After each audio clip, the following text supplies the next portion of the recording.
Welcome back, everyone. Today, we are taking on a real forensic investigation for this explainer, focusing on exactly why this car became a legend. It's totally fascinating to explore how a 90s sports car went from an everyday dealership model to a full-blown, blue-chip financial asset. I'm talking, of course, about the Mk4 Toyota Supra, also known by its chassis code, the A80. If you've ever found yourself wondering why this particular car commands supercar prices today, well, you are in the right place. We're going to deconstruct the engineering, the pop culture phenomenon, and the wild market scarcity that combine to create this absolute perfect storm. Okay, let's dive right into this. We'll be hitting 5 key areas: the six-figure pop icon, the birth of the A80, the legendary 2JZ GTE engine, its 1,000 horsepower potential, and finally, the blue-chip collector market. Section 1. The six-figure pop icon. Today, the Supra isn't just some used Japanese sports car anymore. No way. It is a highly liquid, highly sought-after collectible. Get this, $308,725. That is the record auction price paid for a 1998 Toyota Supra. I mean, it's wild to think a 90s Toyota can literally cost more than a brand new Italian supercar. And the backstory? Just as wild as the price tag. It was actually seized during an investigation into an accused drug lord's massive marijuana ring. To really put that astronomical number into perspective, Toyota's original MSRP back in 1998 was just under $40,000. So, what exactly fueled a bidding war like that? Well, aside from its starring role in the Fast and Furious movies, which obviously sent values to the moon, it really comes down to the specifics of the car itself. That particular record-breaking Supra had only about 22,000 miles on the odometer. It was painted in extremely rare quicksilver, literally one of only 24 ever produced in that color, and, absolutely crucial here, it featured the factory 6-speed manual transmission rather than the 4-speed automatic. Plus, Toyota's original designs gave the A80 this incredibly timeless silhouette. It was meant to last, and honestly, looking at it today, it really hasn't aged a day. Section 2. Birth of the A80. To understand how the Supra achieved this mythical status, we've got to travel back to 1993. When Toyota was engineering this fourth-generation Supra, they didn't just want to build a fast car. They wanted to build a world-class, high-performance flagship. Their development objectives were seriously ambitious. They demanded timeless exterior styling, an overwhelming powertrain, a rock-solid, stable chassis for precise handling, and aggressive weight reduction to unlock the vehicle's full potential.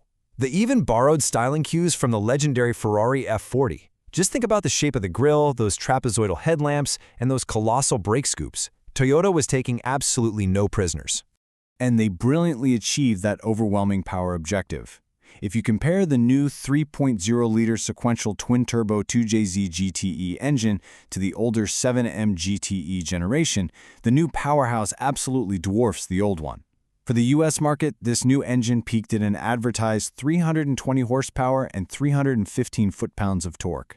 It was a massive leap forward that made it the single most powerful and responsive engine in its entire class. Section 3. The legendary 2JZ GTE engine. You see, the Supra's pop culture mythos is completely backed by authentic, wildly over-engineered factory hardware. The contrast is just staggering. On one side, you have the advertised stock US factory output of 320 horsepower. But on the other, the engine's proven capability under heavy boost is well over 1,000 horsepower. Let that sink in. There are very, very few production engines in automotive history that can comfortably triple their factory horsepower output without completely destroying themselves.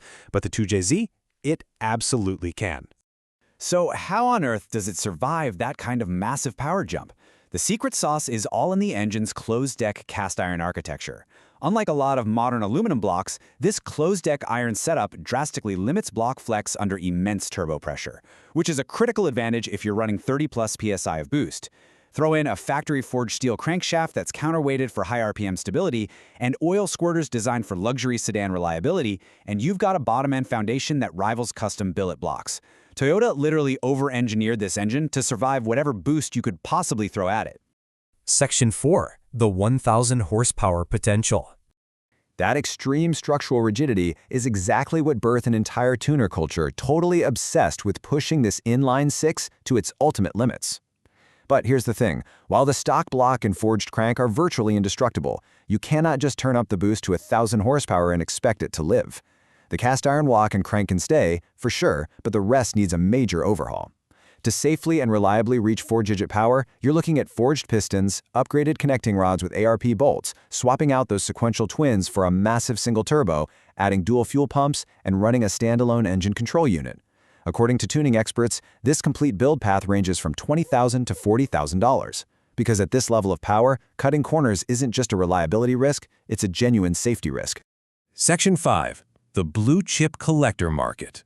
So, when you take that elite engineering, massive tuning potential, and crazy pop culture exposure, they all crash together to create a perfect storm of market scarcity.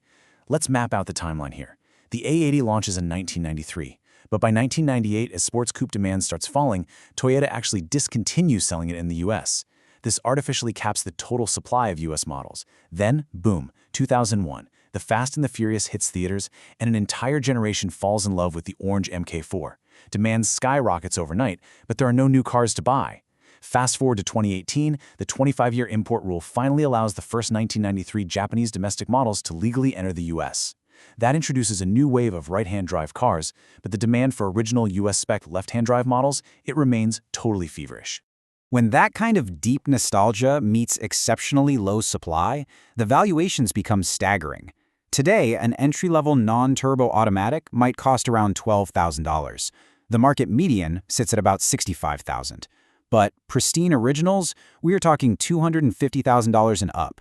Because the tuning scene heavily modified so many of these cars back in the 2000s, trying to find an unmodified original 6-speed Getrag V160 example with a clean history is basically like hunting for a unicorn. It's incredibly rare. The market actively punishes heavily modified cars at resale, which pushes those very few surviving pristine stock models straight into supercar price territory. And that brings us to the end of our explainer. We've seen exactly how a closed-deck iron block, combined with cinematic fame and incredible market scarcity, turned the A80 Supra from a great sports car into an undisputed legend. It really leaves us with a provocative thought to end on. As the entire automotive industry shifts towards smaller displacement, aluminum blocks, and full electrification, will any manufacturer ever over-engineer a modern production engine quite like Toyota did with the 2JZ? It is definitely a fascinating question to ponder. Thank you so much for joining me on this deep dive, and as always, keep learning.